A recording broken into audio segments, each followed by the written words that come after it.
What's going on, Facebook? Welcome to Top Dogs. Tonight we got Rich Biggie from HVKBF, Hudson Valley, New York. We got a bunch of questions for him. Talk about his season. Talk about the club. He's also the director over there, so we'll get into how things are going with the new club. Guys, hit that like button, share it, watch parties, all that stuff.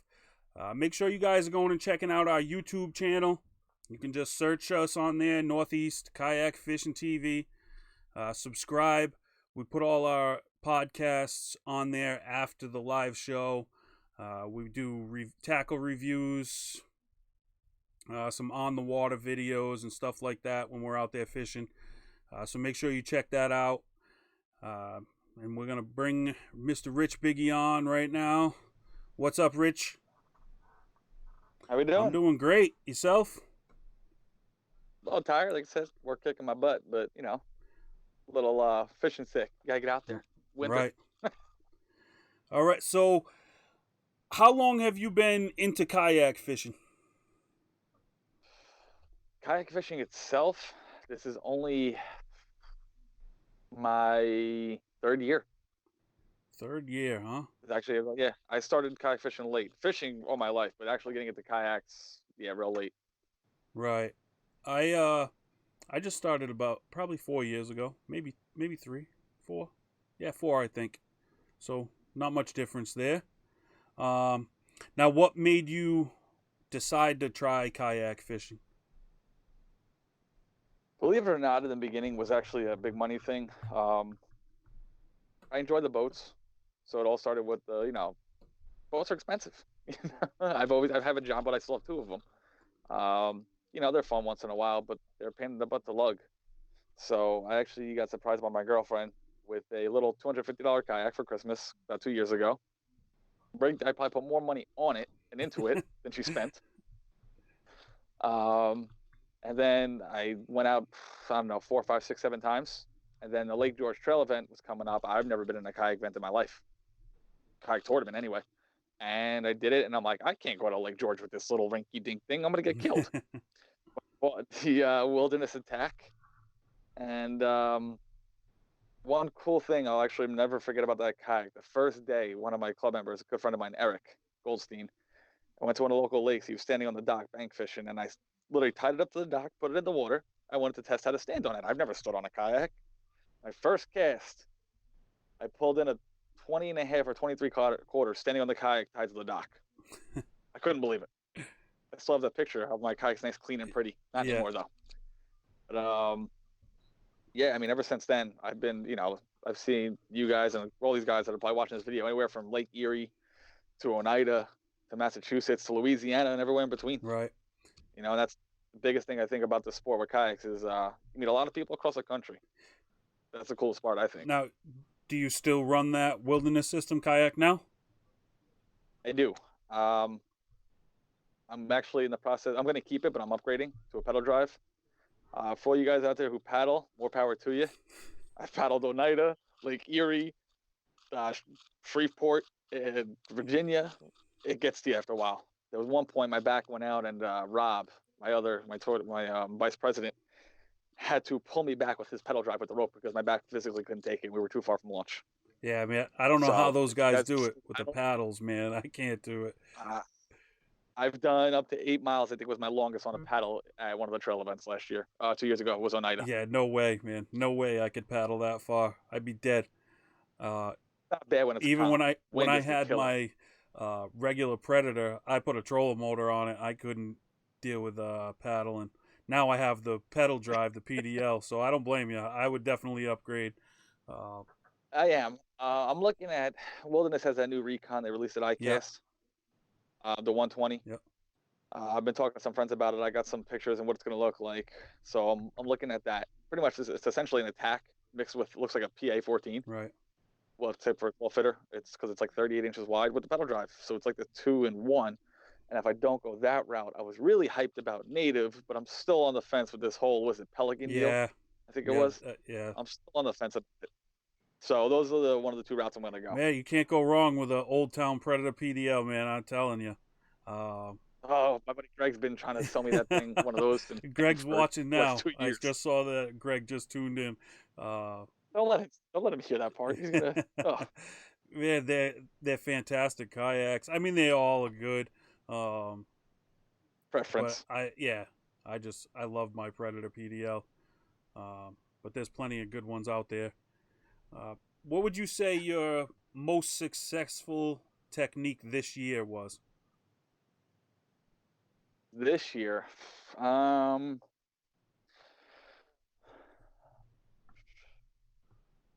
believe it or not, it was a lot. It was a mixed. I this year I did a lot more than the year prior, which I had one primary technique. This year I dabbled into a lot of different things, so it's hard to say what I did best on. Drop shot was actually successful for me this year. I dug really hard into it for the first time, and then a certain Texas rig and tubes, just any kind of tube, like even a Texas rig tube. I'd say tubes would probably be my number one. Two would be. Old school. Yep. Yep. Cheap little pack of tubes. Actually, I have one sitting right here, one of the little punch Yep. tubes. I don't know if you can see it. Man, I used to. Yeah, right there. Yep. I used to throw a tube a lot, and I don't know why I got away from it. It is a killer technique, man. It can be rigged so many different ways. Especially for those deep snows. Yeah. Well, around here, I don't have anything deep. I mean, our deepest pond is probably, I don't know, 30 feet max. Like, we have a couple that'll reach between 65 to 90. yeah, we don't have anything like that, and we only have maybe 2 or 3 spots that have smallies. Yeah, I know they're a lot more predominant. Everyone says the Northeast, but they're a little more predominant, like centralized Right. Northeast. If you ask me personally. Yeah, it sucks because I like fishing for smallies, and I'd like to get better at fishing for smallies, but there's no place really around here to get good at it. Especially like the deep smallie bite like that. Yeah, I can go to our smallie spots that one of them max depth is like 8 foot, and it's got smallies in it. Those smallies are acting more like largemouth than they are smallies. I mean, people say they are different. They do eat. I wouldn't say they eat differently. They definitely have different patterns. Right. Yeah. As far as weather. That's what I mean about learning the patterns. I can never seem to get on a pattern with a smallmouth bite. That's why I struggled at Lake George the way that I did. I couldn't find a good pattern. Till that event got to me this year. What's that? That event. Yeah. Ooh, that was a good. That was weird. I should have stuck with my gut and stayed in the South and just stuck to strictly largemouth. But there was so many people down south. I was like, screw it, I'm going up north. Well, a couple guys went up prior to me from my club, and a lot of people knew where I won it the year before. Right. When I won the 2018 trail there, that was actually my first kayak event ever. I won it in the tributary. Right. Pretty much on front and Chatterbaits. That's where I was. I practiced down there.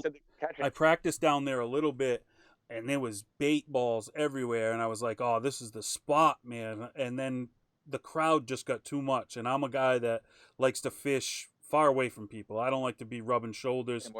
And one of my buddies, Joe, he was fishing up north, and he got on a smallie bite.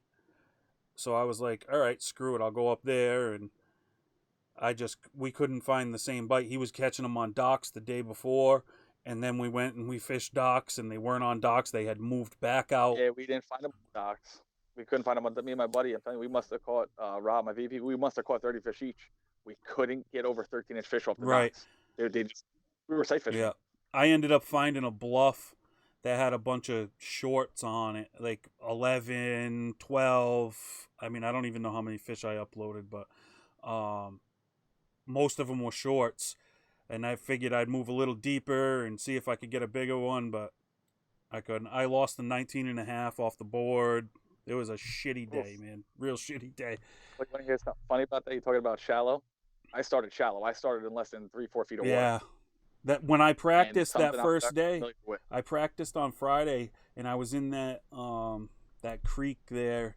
I forget what the name. What, Dunham's Bay?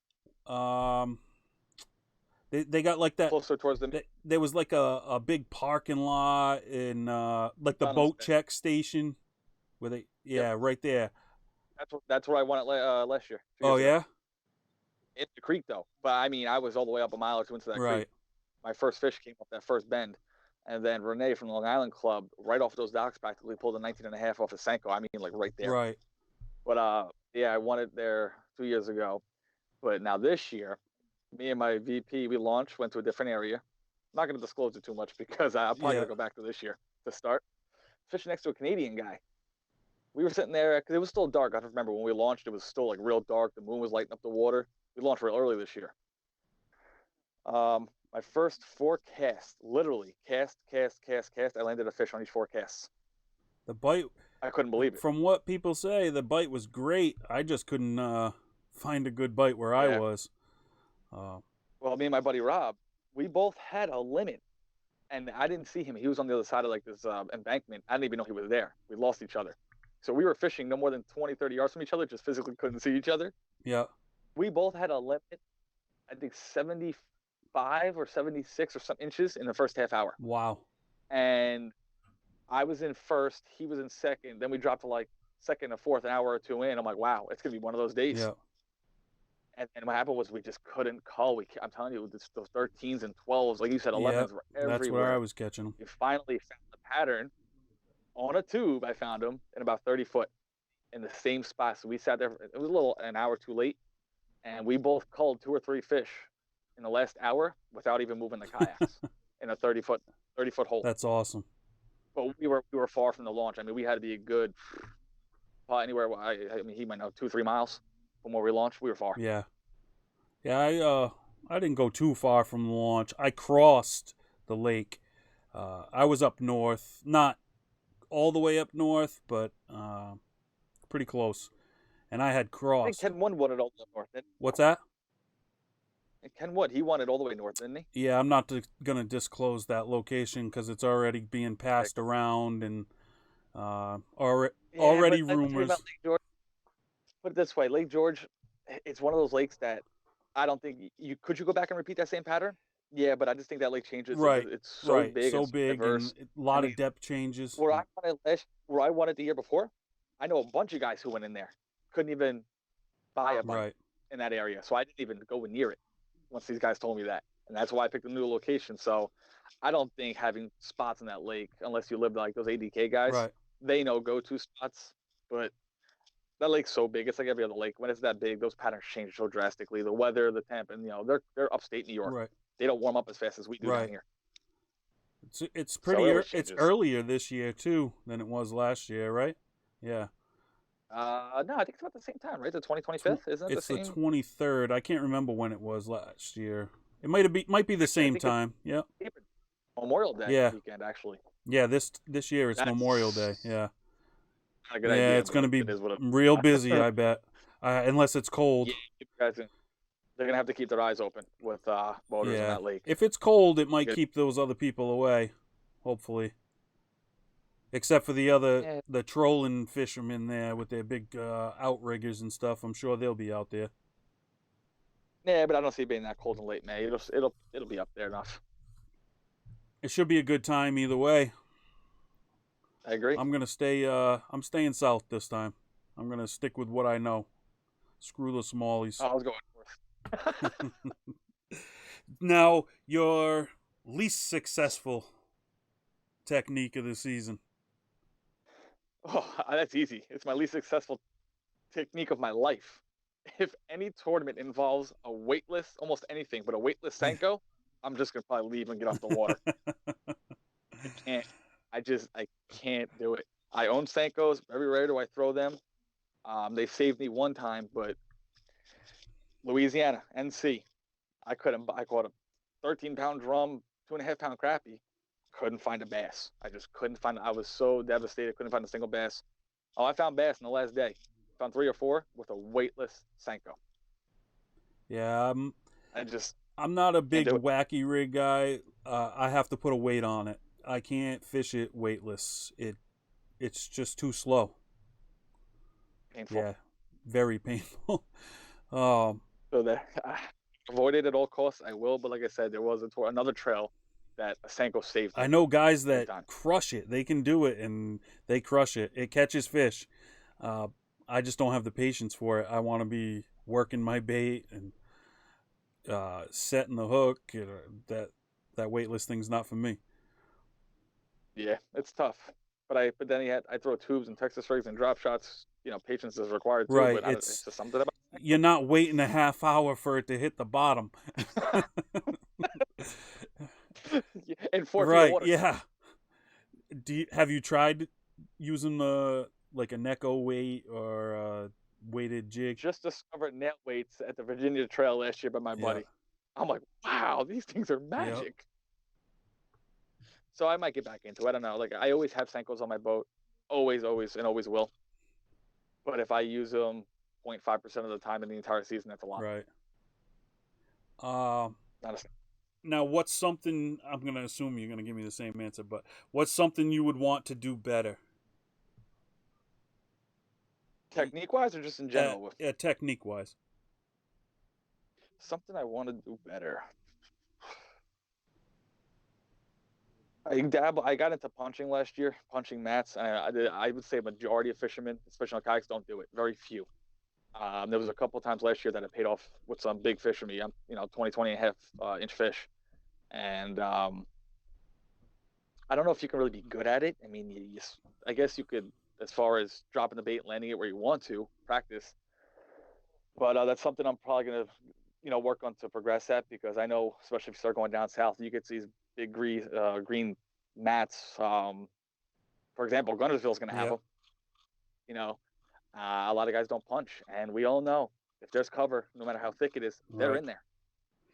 And I don't know what it is, something about 50-pound braid, no drag, 7'3" heavy rod, and when you heel them, you're ripping about. It's sheer power, you versus him. Yep.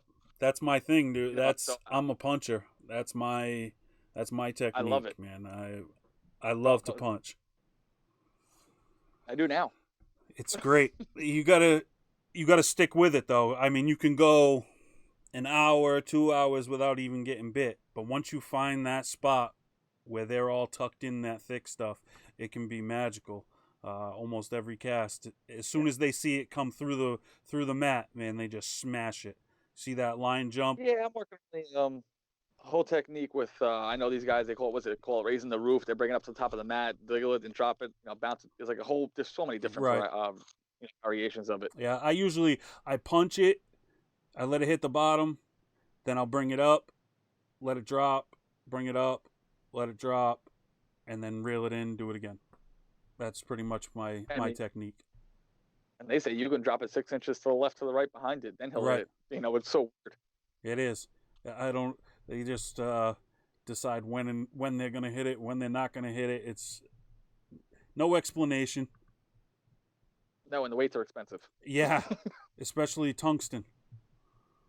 That's all I use. Well, we can't use lead in freshwater technically in New York anymore. I mean, you can get steel by Eagle Claw, but yes, but the steel ones are like this because they're so light. I have when I went to Winnipesaukee, I had to get some non-lead drop shot weights, and they didn't have tungsten in the store. All they had was these steel ones. It was like I don't know, maybe 3/8 ounce or something like that, and the thing was looked like a 3/4 ounce weight. I was like, what the hell is this thing? It was a pain in the ass to cast. Made it very miserable. These no lead things are killing me. I'm looking at all my jigs, like I gotta get rid of everything. It's ridiculous. Yeah, it's tough. Let me see if we got any comments in here. We got a ton of comments, but I want to see if there's any questions. Guys, make sure you ask some questions for Mr. Rich Biggie. We got Greg in the house, Chris Catucci, Michael Chartraw. He's a wacky rig, baby. I know he is. Oh, I know. I definitely know he is. No questions. Come on, guys. Questions. Especially you guys that know Rich. Come on. All right. Let me get back into my questions. Tourney prep. What are some of the tools that you use before a tournament? I actually, believe it or not, I enjoy the tourney prep the day or two before almost more than the tournament. I love sitting down, 10 rods, whatever, especially going like, say Gunnersville this year. You're bringing everything with you so you don't forget something because you don't know what you're going to need because we're not from down there. So, if I leave this home, I can't use it. I love the aspect of, especially a 3 or 4 day tournament, every night sitting there for 2 hours. Why am I throwing this tomorrow? What did I figure out today? I love the tying, the rigging, and that whole like methodical process of what I think is going to work that day. And that's what I love about fishing because there's nobody in this world that knows everything about fishing. Nobody, and you learn something new every Yep. day. So I think that's the biggest thing is, sitting down, setting up the rods, getting the crate ready. I mean, let's be real. If we could fit more tackle, we might sink our kayaks. So that's the toughest part is really trying to figure out that pattern. And I love the pre-tournament prep and stuff like, I got to make sure I have my pliers. You never know what you're hooking to toothy fish. We were at Erie pre-fishing. I caught a 40-inch northern pre-fishing. I've never caught anything that big in my life. I didn't know what the heck to do with the thing. Wouldn't fit my net. I didn't know. It was scary. Wouldn't fit my kayak. Yeah. So pliers. Always got to have your measuring board, your hog trough, or your catch board. Bug spray is a must. For all you guys out there, when you go down south and you're on these ramps, bug spray. I'm warning you. Some powerful DEET stuff too. Always got to have a hat, and then your rods and your tackle. Everything else I feel is like minor. Right. As long as you have your basics. I've done it. I'm guilty of this. Some guys get too complicated of it. We dig too deep. We all do it. And we bring so much. That's what I'm saying. Like I said, I'm 100% guilty of it. And then I go out there, and whether I won an event or I took dead last, I caught all my fish on one color, on one bait, on one rod all day. So Michael Shatra has got a question. Let me cut you off. He says, what do you think of pre-fishing, and do you think it helps or not? I think I've spoken to him about this. I absolutely hate pre-fishing. I'm going to have to agree with you there because it seems like every time I pre-fish, I do horrible. And then when I don't pre-fish, I do great. I think it can confuse you. I'm going to let you give your explanation, but... I'm going to base it off a couple years. So like I said, the first year I started kayak fishing, I'm going to splurge a little bit. I took first in the trail. I went to Oneida. I was in first all day up until the last 40 minutes. I think Pat Viomet caught me. He found a school at the end, so I thought I was going back-to-back trails. It was like a dream come true. I think I took third or fourth. Then I went to another one. I took 8th, and then I took 12th. So my whole season was, and these lakes were far. I didn't pre-fish any of them. Then this year came. I went a day or two early. I'm pre-fishing. Okay, I caught a couple fish here. I caught no here. But now, since my mentality is I didn't catch no fish there, I'm not going back there. But in reality, it could have reloaded. Okay, so I caught fish here, so I know I'm guaranteed that. No. So mentally, like you said, it really messes with me because then you start second guess. That's a good spot. What if they reload and come back? The front changed. Oh, it rained overnight. The cold. I go out, I read the water, I see what's in front of me, I find the structure, what I'm looking for. Same thing with this year at the NC. I'm going to fish me. I'm going to fish me and what the lake gives me that day. That's personally why I don't like pre-fishing. Yeah, that's a great explanation. I can speak from experience myself. Winnipesaukee, the day before, we pre-fished, and I had fantastic practice. I shook off a lot of fish. I didn't want them to get hooked. Dulled up my hook and everything, so I wasn't putting it in their lip. And then the next day I went back, and it was like all the fish were gone.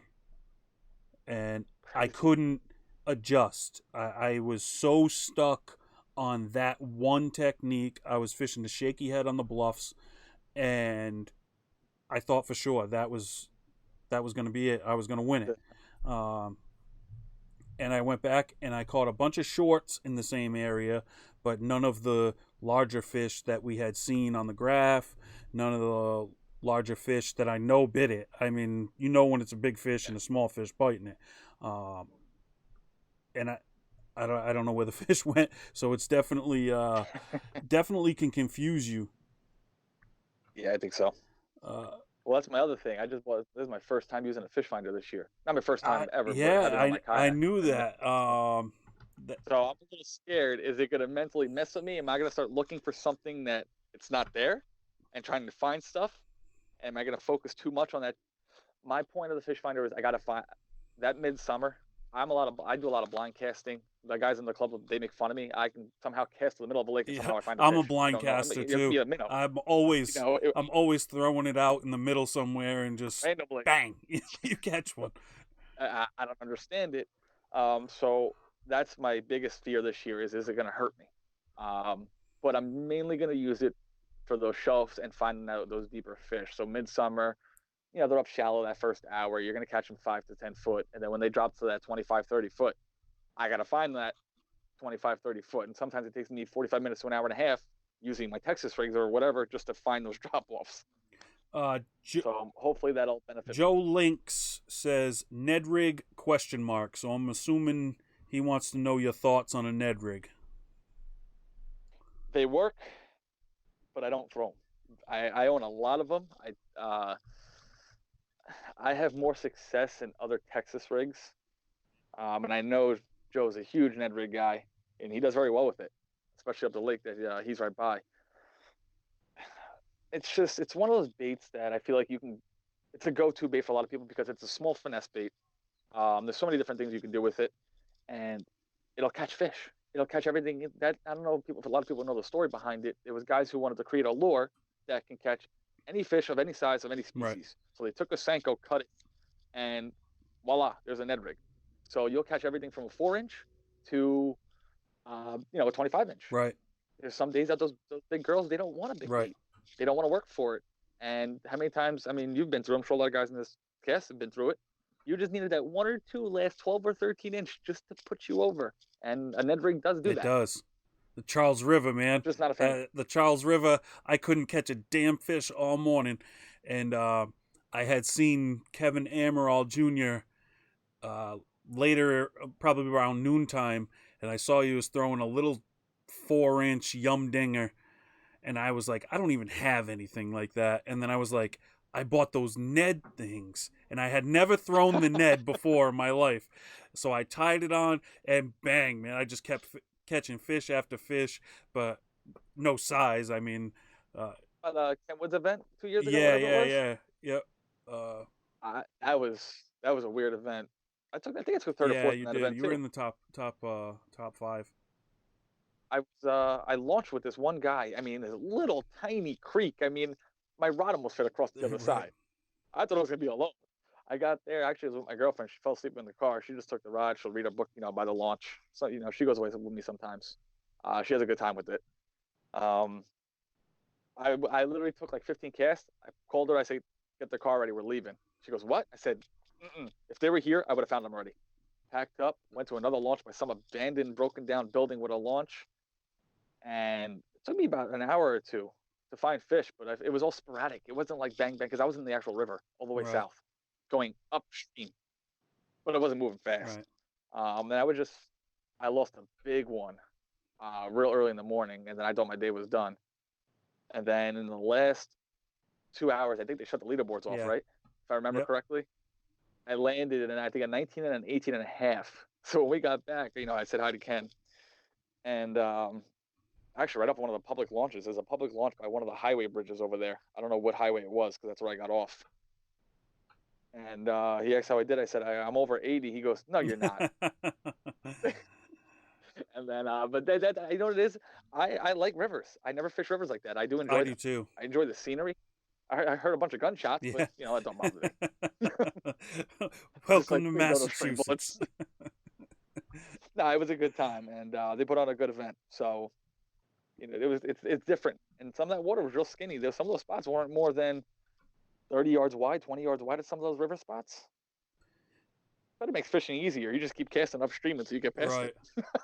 Now, what's your at-home prep like? Like, do you use Navionics, Google Earth, stuff like? Do you dig into that stuff? Or? I dabbled with Navionics time to time. My home lakes now. I actually been digging in with Gunnersville, comparing Navionics to my. I got the 93 SV, and I got the same one. That's a great unit. Yeah, so it's not built in. So what I'm doing is I'm marking, whatever structure I can find on Navionics that's not on the graph, breaking down different days and game plans, which also goes into that prep about we can go down with 5 plans, and all 5 plans go to crap. Right. So I mean, my prep at home is pretty much the same for any tournament. I always have everything tied on the night before when I'm going to throw. Everything's ready to go. She's gonna kill me for this. Don't let your girlfriend pack your tackle into your car because they forget to put your entire bag of soft plastics in there for the tournament day.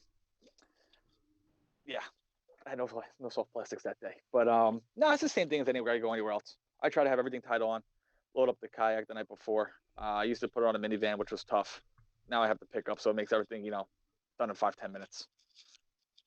But I use Google Earth. Google Earth is a great tool for guys, just especially with the Charles River, looking at the different twists and turns and always trying to see how far am I from that next launch. Maybe I won't be near anybody. Right. So Google Earth, Navionics, and your charts, I think if you can use them all together and kind of come up with a game plan, they're definitely 100% an asset to a guy fishing. And I guarantee the pros, MLF, all them, Bass, they all use them. They all use Navionics and Google Earth. I guarantee it. Yeah, I use Navionics a lot. The web app online is fantastic. I usually bring my my depth finder in the house with me, hook it up, look at Navionics on there, compare it to my maps. What's nice now is the Garmin maps are using a lot of the Navionics data. The newer ones. So if you update, you're getting the Navionics data in with the Garmin maps. It works out pretty good. I'm still trying to figure that thing out. I just color coded it, depths. That thing's giving me a headache, so I put it away for a week. It can be a lot. There's a lot of YouTube videos and stuff on the settings and how to use things. But I find with that unit, the default settings are pretty decent as far as picture and contrast and stuff like that goes. Let's see who we got.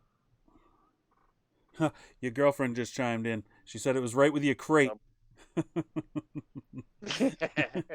by the way, I didn't catch a single fish at that. It's the first time I skunked in one of our local tournaments all season. Only skunk I caught because I had no plastics. But you know what? That's another thing. That's why I like the clubs and these guys. A lot of guys caught wind. A lot of us fishing close together. They were all like, "Hey, what'd you need? You need a net? You need a tanker? What do you need?" They were all good. Hand over plastics. It's not the same not having your own stuff. You know where it is, what's your color. It's hard to ask for a certain size or length or weight because sometimes you don't know. You just look in your bag and say, "Oh, there's that. I'm going to use that." You know what I mean? Right. So they were great about it. So there's no reason. I did skunk. They got me. Brian Nunziato just chimed in. He just bought the 93 SV also. Brian, did you get the new one, the UHD, or did you get the discontinued model? Because the new UHD looks insane. I'm trying to decide if I buy the UHD box to get the high definition or if I just sell my unit and get the brand new unit that already has the UHD. Have you seen those, Rich? You're speaking gibberish to me. I bought it at Bass Pro for Black Friday, so whatever it came with, I got is what I got. So I have no idea. You got the one. It was like $5.99. Yeah, that's the discontinued model. That's the same model I have, but the new one, it's ultra high definition. I mean, the imaging is fantastic. What does that cost? About $1,200? I think it's $10.49 or something like that. But you can buy the ultra high def box with transducer for like $4.90 or something. It works out to be like the same price. I think my VP actually just did that. He just upgraded all that with I think like a black box. Yeah, the black box. Yep, that's what it is. The black box. Yeah, he just did all that. Yep, he just did the whole upgrade to his Yeah, that new imaging, that ultra high def is fantastic. Brian, no, he didn't get the UHD, but he did get the Panoptix Live Scope. Brian, you don't need any more tools to make you any better. From what I hear, you do just fine without it.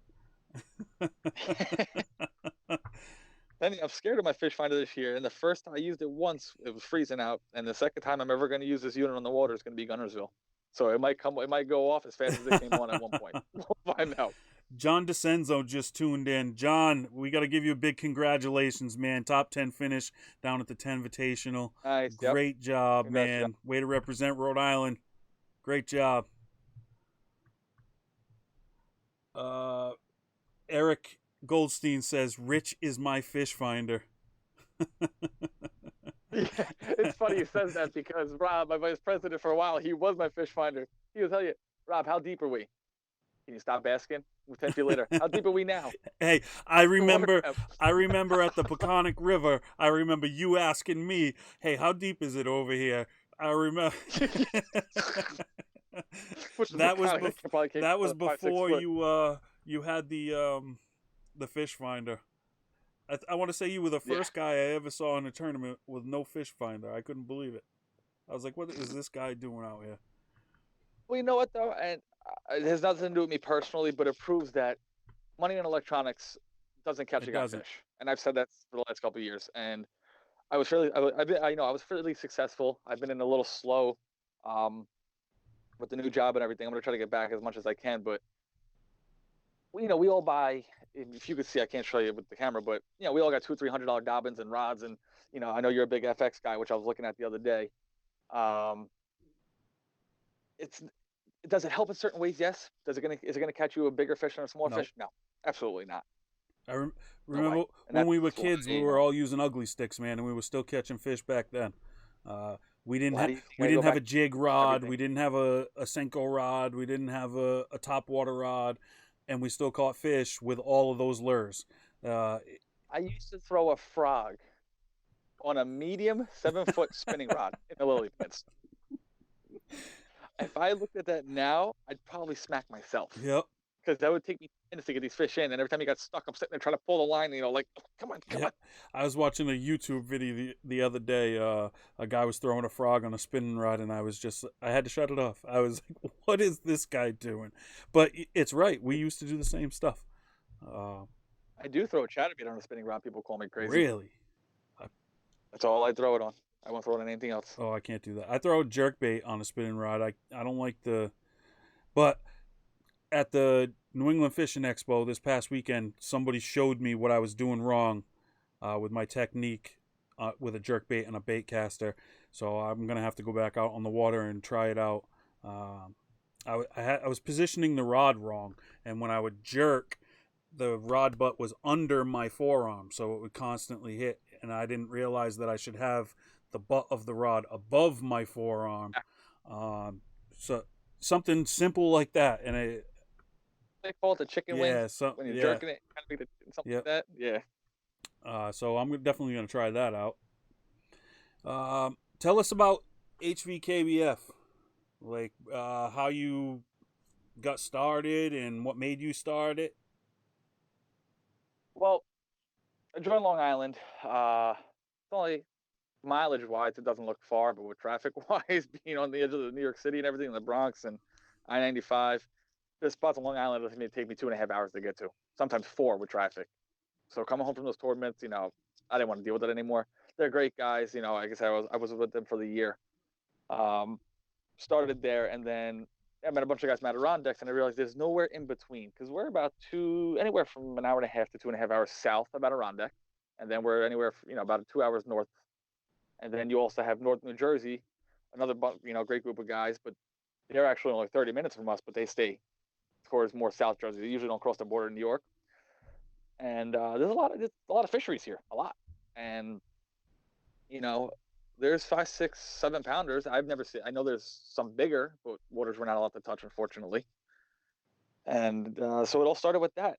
It's been an idea in my head probably since I caught my first trout at like 4 years old. I've always wanted to be involved in something like this, Right. So thought about it for those 2 years. I ran into Eric Goldstein. I mean, every time I was out, whether it's 4 o'clock in the morning, 6 o'clock in the morning, this guy was out there bank fishing. I'm throwing the kayak in the water. He looked at me saying, "Damn, I need to get me one of these." While I'm sitting there, he'll tell you, there's times that I sat in front of him off the dock, sitting on my kayak for an hour and a half, and we're just chatting while he's on the shore. Didn't know him really prior to that. And he went and got one. And honestly, all the guys in my club, besides I think 2 or 3 of them, we all just met in the last year or two through kayak fishing. That's awesome. Friends of friends, and just Facebook, and we have a bunch of community groups around here for our towns, and that's just how it started. Last year was our first year. Some events we had 10, 11. Some of one or two events we were up to 26, 28. Schedule was released late and it was, kind of getting thrown together. This year we want to go a little further, and we did an optional membership.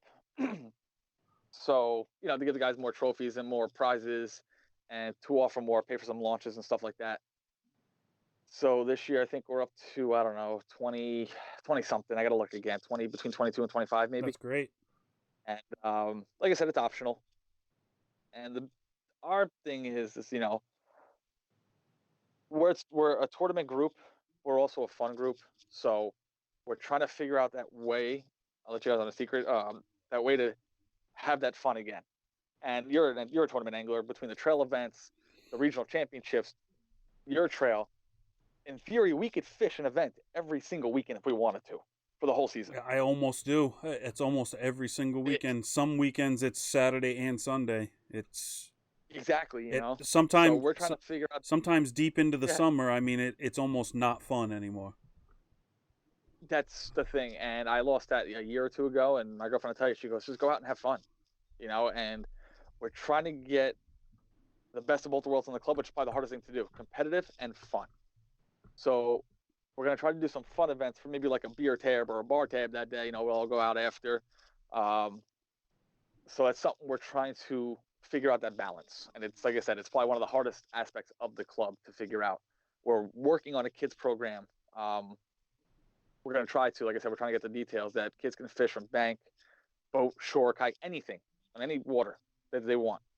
They'll need a hog trough or a catch board, and no entry fee. That's great. No entry fee, and they're going to win fishing tackle. How many 5 or 10-year-old kids wouldn't be glad to get a bunch of Senkos or just plastics and hooks? Exactly. I mean, you know what I mean? I love to see clubs work with kids. We're trying to get more involved with the town with that and getting a fishing day. They do one here. It's all right, these bamboo rods, but we want to get something a little more concurrent, because there's not a single person in this club that wouldn't show up and help out these kids, and I know that for a fact. These guys in this club are awesome. So yeah, I met a couple of guys. They traveled down here for that Big Bass championship that John put on. Matt Rivera and Eric, I believe, actually. They were good guys. Matt took second. I think Matt took second in that event. Yeah, one of them did really well. So that's the whole thing with the club. But I will tell you, it's a headache. And everyone warned me. There's a lot of work to it. Between the work schedule and home life, there's a lot of work, and it's hard to make every single angler happy. So that, like I said, trying to find that medium is the hardest thing and the hardest aspect. So if there are any new directors out there, the biggest thing I could tell you is you got to find that medium, which we're attempting to do. We're in our second year. Right. This is my second year too, with my club. Yeah. We just started last year. Yep, and everything from getting the jersey design, just getting a logo design that looks nice. Just the basic stuff that seems so simple is not so simple. It's not. It takes a lot of work. You need to surround yourself with good people, and it sounds like you have. And I have some great guys that help me out. One of them happened to be my brother, so I'm glad he got into this. We work well together, and we got Steve Scott. He's working his butt off right now. He's doing great with sponsorships. Jay Sebastian, he shows up on tourney day and helps with everything. I mean, anything I ask him to do, he's right on top of it, gets it done. And then we have our member at large, which is my buddy Joe, and he's kind of like the dispute guy. If we all have a issue, he's like the mediator. Well, see, you hit the nail on the head. There's no right or wrong, because in our club we have an odd number of board members. So if there's a dispute, we all vote, and whatever the outcome is, out. But that's what I'm saying. There's no right or wrong to a club. It's whatever. Right. Yeah. Every decision we make goes in our group, and everybody gets a vote. I mean, if you fished with us, you can vote, and I take the majority rules. It's the way it goes. Some people don't like it, but that's the way it is. We noticed we were doing that for the longest time, which we still do, and everyone has a say in our club. The hardest thing is there are decisions that we've made as a board without the members, just because you're going to get 15 different answers and you're not going to get anywhere, because everyone's just got a preference. It's not a right or wrong thing. It's just He likes blue, she likes yellow, he likes green, Exactly. and it comes to a split decision. Exactly. You know, even with the membership fee, there was a lot of rebuttal this year, and I was even on the fence about it. I was, but that's why we kept it optional because a lot of that's the other thing. The club was being funded by a couple of our pockets. And eventually the club's got to fund itself. We do 100% payout.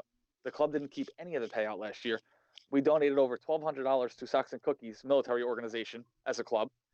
It's got to get to a point that it funds itself. So we went with the membership this year for that reason. And that's going to fund the LLC, which is anywhere between $250 to $500. We just ordered a big check for these guys. I saw I don't that know if in the you've seen us group. post Yeah, it. Greg was holding it, right?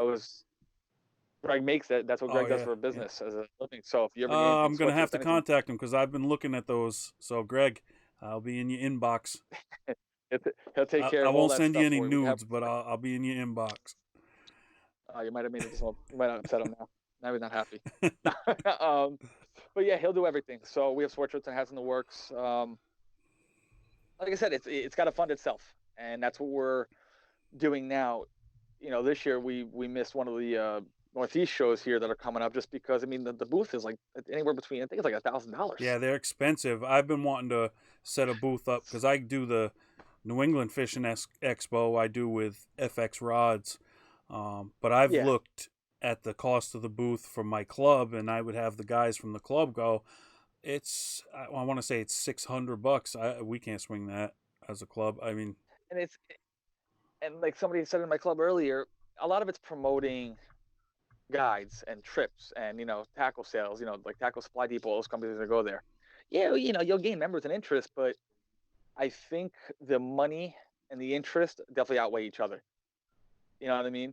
With social media these days and marketing these days, I think you're better off investing into Facebook ads and Instagram before you go and drop 800 to 1,000 on these shows where it's more interactive and more fun. Don't get me wrong. Oh, it's a blast. But there's no return on it for the club.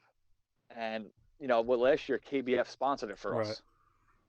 I contacted them this year. Chat just got going along, and we just haven't been able to connect a lot in the last month or so. That's why it's been tough. Not in a bad note. Right. It's just he's got all the 10 invitational everything going on in the championship, so it's just been tough to connect. So we're gonna focus more, like I said, on the club side and making club funds and doing raffles and getting these guys more. Now, is your 2020 schedule all set? Yeah, for the most part, I believe it is. Our first event is 2 weeks after Gunnersville. It's in Harriman.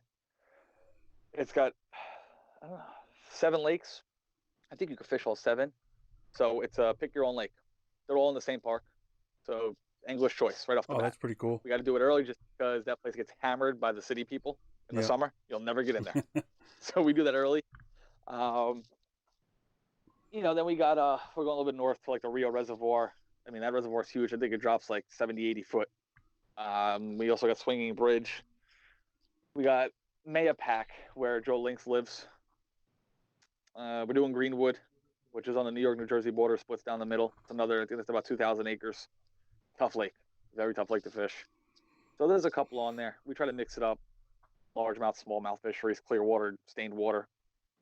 We challenge the anglers. This one's all swamp and weeds, hoping how to punch or drop in little holes. This one's lily pads, frogging, do whatever. This one's crystal clear, deep rock, drop shot, tubes, whatever, cranks. So we try to give a mixture of guys to learn different techniques. That's good that you have a lot of diversity in water choices. I wish we had that around here. I'm sure you've seen Rhode Island on the map, so we don't have much to choose from. I will say the Long Island guys are going to kill me, but it's probably better fishing than Long Island. I hate to say it. It might be. It might be. Can't stand it. Dude, those waters are rough. You know what it is? It's just too many people. Waters down there.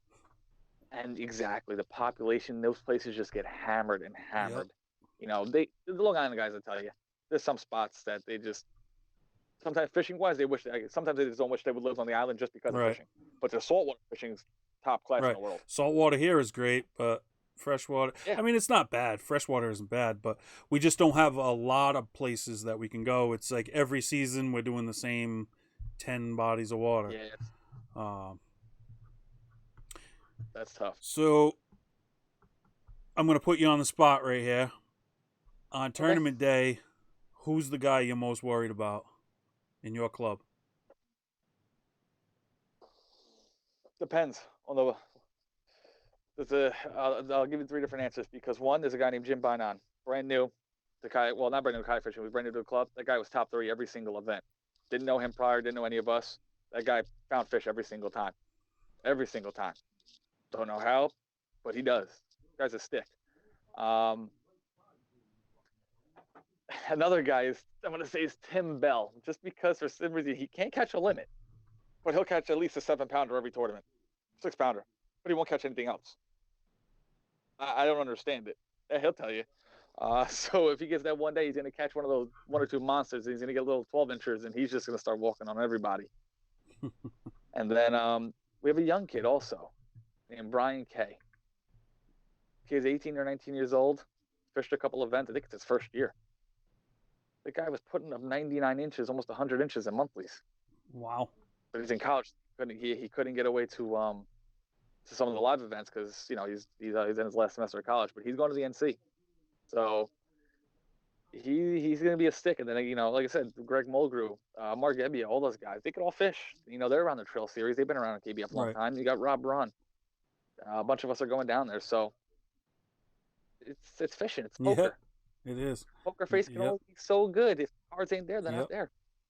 Exactly. So any one of these days, on any given day, these guys can win. And I think, this tournament that we're sitting, there's 4 of us sitting 10 feet apart talking, fishing at the same time. Yeah. You know Some what I of mean? ours are like that too. So and there are times like we go out as, a bunch of us go out as a club here and there, but there are times that I like to go out by myself. There's days I'll just go out solely by myself. I don't want to be bothered about anybody just because it's. Yeah, like I said earlier, I like to fish away from people. I don't like to be rubbing shoulders. My brother will get kind of close. Joe will get kind of close. We'll BS for a little bit, but then we part ways. I like to be by myself. Oh, I'm gonna throw this in there. You know what else you gotta watch out for? Watch out for Eric Goldstein in his little sit-in kayak. He's just gonna get the fishing. He's doing really well, but let me tell you, if somebody's gonna beat you to a spot, he's gonna beat you. That thing, oh my god, dude! I don't care how fast your motor, your pedal drive is. That little sit-in with a paddle, he will beat anybody. That thing moves. I've seen his kayak on Facebook. That thing, I don't know how he does it, man. I wouldn't be able to fish out of that thing. It's scary, but he does really well. He catches fish. Me and him went out last year. My thing is the measuring the fish. I don't know how. I would be so cramped. I'd be like, I'd lose every fish off the board. I think he's still learning with that because I don't understand how he does it. Honestly, I don't understand it. I couldn't do it, so I give him a lot of credit. He's got a lot of tight spaces. He's got his net. He's got his rods. We have a guy, Kevin Amaral Sr. He fishes out of a sit-in. I think he's upgrading this year, but he uses a sit-in kayak too. I don't understand how. It's tough. Oh, like you said, I was in that position. I was in the $250 sit on top. You had like the Tamarack or whatever it was. Yeah. Let me tell you, that Tamarack's a super kayak. I have one. That was my first kayak. They're great. So, I know some guys who aren't into it like us. They're not traveling across the country. Yeah, they're doing the local events, but it's easy on, easy off. Throw it in the water and go. Money for some guys. So there's a lot of factors. That's why I'm not going to judge anybody about it personally. Yeah, guys do what they can do, and you know what? Being in a $200 sit-in on the water is better than not being on the water. Exactly. Now, your 2020 goals. You got a list of goals, or are you just going out there and doing your thing? I'm gonna probably have the same goal that everyone else has. Who doesn't want to win the NC? $75,000. Let's be real. My goal's top 100. I'm making it easy for myself. I would love to win it, and I'm going down there to win it, but I'm setting a small goal for myself. I want to make the top 100. I agree. That's probably definitely my first goal. We were talking about the other day. Top 100, and then, obviously top 10. But our goal this year, if I can find the time to do enough events, I'd like to make it to the 10 of the, at least the 10 invitational. I mean, I've made it this year. It's just getting the time off. I'm in probation at work, Right. and I can't take days off. That's the Yeah. problem. Once I'm out of probation in March, I'll have all the days I need. I also have a baby on the way. Oh, congratulations. So, yeah, I didn't put a huge Facebook post in the whole world. We've known for a while, but just what is what it is. So time is of the essence next year. So we'll see. So I'm going to do the Susquehanna. I'm going to do Lake George. I'll be at both of those and also. Still very up in the air about Waterloo. And we'll see. I'm going to do the Ike charity. I would like to get it with BOS, but I'm not going to. Erie's far. Yeah. I don't plan on So going to goal Erie wise- unless I have to. If I need the points from Erie, then I'll do it, but I'm not looking forward to it. It's like 10, 12 hours for me. Oh, man. About 8 for me, yeah. Actually, you know what? So here's my two goals. I want to place top 10 at the top 20 at the NC. Obviously, win is a secondary, or at least top 10. I want to walk across the Bassmaster Classic stage and qualify through our state event. I want to go down there and at least say I walked on the stage. That's a good goal. So I want to take top 10, I think, on Oneida this year, which I'm going to try to make. Just to say I was down there during the first of Kayak Classic Championship. You know what I mean? Just to be in the atmosphere. I'm working for that too. Guys, stay tuned in the Rhode Island area. We've been working real hard. Well, I should say Greg Kraz has been working really hard. I'm just kind of his little secretary. But stay tuned.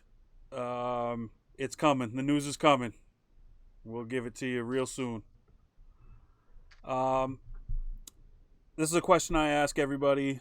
I'm sure you've watched episodes. You probably know what's coming. Your top 5 anglers of all time, and they can be anybody. Pros, not pros. Top 5 of all time. Top 5, no specific order. I'm gonna say Ike and Ellie, which not until recent actually. Never a fan of him. Loud. I mean, I guess I'm pretty much the same in that aspect. But I met him last year at his event. He's actually down to earth. When he's not on camera and stuff, he's a completely different person. He's really cool, really down to earth. Does a lot for the kids' charities. So I'd have to say Ike and Ellie. Wheeler. Wheeler's another one. Not because he wins everything, but just his mannerisms and how humble he is. It's unbelievable. He's great with the crowd. He's great with the people. Again, just very big into the organization itself. And then Jordan Lee is another one. I met him at the show last year. 2 years ago, I went with my son and my girlfriend in the middle of a nor'easter blizzard. The show was over. I'm like, frig it, we'll make it in the truck. There ain't gonna be nobody there. There was nobody there. We sat with Jordan Lee for over an hour. He was talking to my son, signing autographs. My son thought it was the coolest thing in the world. He walked around the show, him and Brandon Polinick, just hanging out, walking around the show, just talking fishing. Well, whatever show was there. Brandon's a guy I would love to meet. Oh, dude, he's hysterical. Yeah. We met him again last year at the show, and we asked him. We were talking to him. I was with my vice president, Rob, and so we're like, "When are you getting into kayak? Get rid of that boat stuff. Come on." He goes, "When my arms and legs decide to keep up as fast as you guys." Another really down to earth guy. So he's up there, and then let's see, Jordan Lee, Polinick, Wheeler.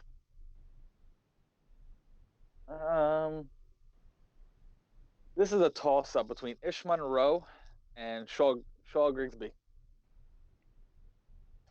Never met Ish. I just like his top water frog fishing videos. Yeah, he is sick. That power fishing that he does, he's sick. I don't know. Sick. And he's a guy you don't hear a lot of people talk about. But I watch all his videos. I'm a big Ish fan. And then Shaw Grigsby you don't hear about anymore. I mean, he's retired. Right. He actually is still alive. But met him a couple of years ago, and again, just down to earth guy. And he was a big name back then, but not anymore. I try to stay away from all like the KVDs. Listen, they're great anglers, don't get me wrong. But I try to stay away from the whole big thing with the money, and all the advertisements and selling their gear. That's why I love Tactical Bassin on YouTube. Yep. They don't sell the gear. They don't try to sell you their sponsors. They tell you anything from a $20 reel to a $500 and everything in between. Right. That's why I like them personally. So those will probably be my top 5 anglers, not in that specific order. Awesome. All right, so we're going to let you thank everybody you want to thank. Give any shout-outs you want to shout out. and then we'll get you off of here, and we'll see you at the Northeast Trails. Thanks for coming on. Yep. No, I appreciate it. Thanks for having me. Some shout outs. Well, first I have to thank my girlfriend. She's been traveling halfway across the country at the time, her and my son. So I'm always dragging them on trips. Actually, I think we went to Oneida on our anniversary weekend fishing, where I almost died. That lake was bad. That was rough. Yeah, we actually got to launch, and she actually stood in the water while the waves were crashing over her back, trying to hold my kayak just to get my big butt in it.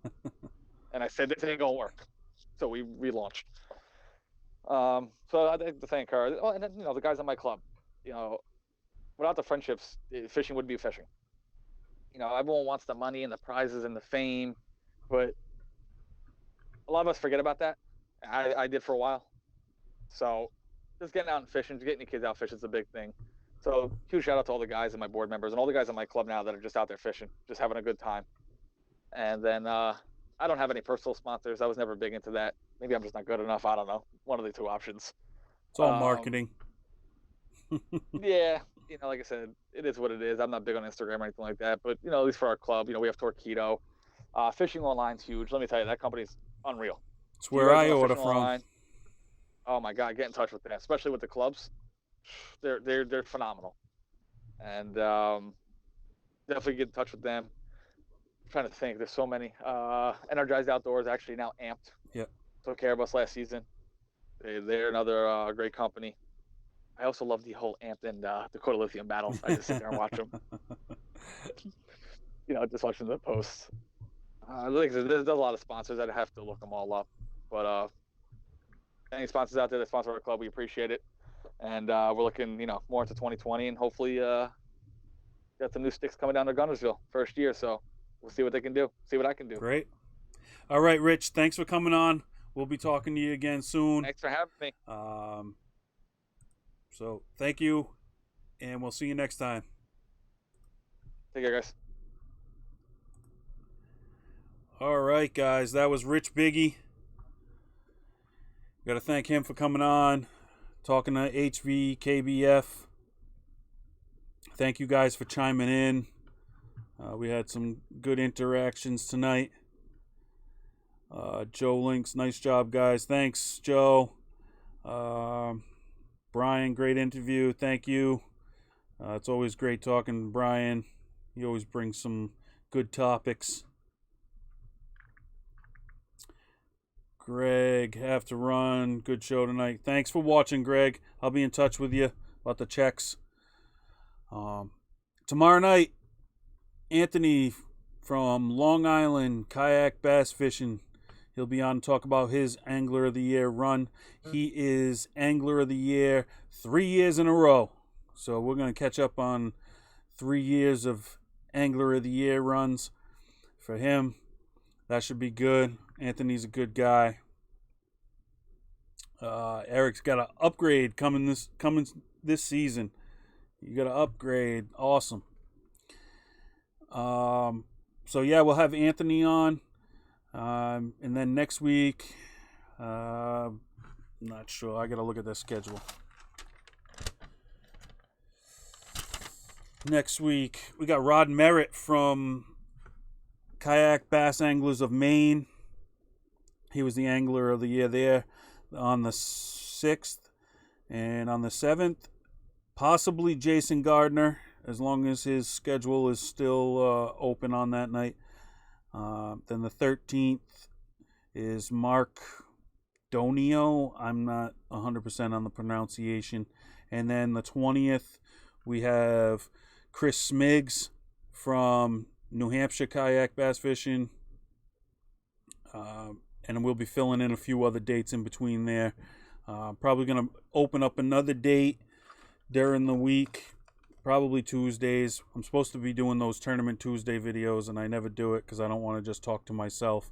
So we're looking to probably do interviews on Tuesdays also, because we got a lot of tackle makers and stuff like that want to get on here. So that'll be about it, guys. Thanks for tuning in. Tight lines, good times. See you next time. Thanks for watching, guys.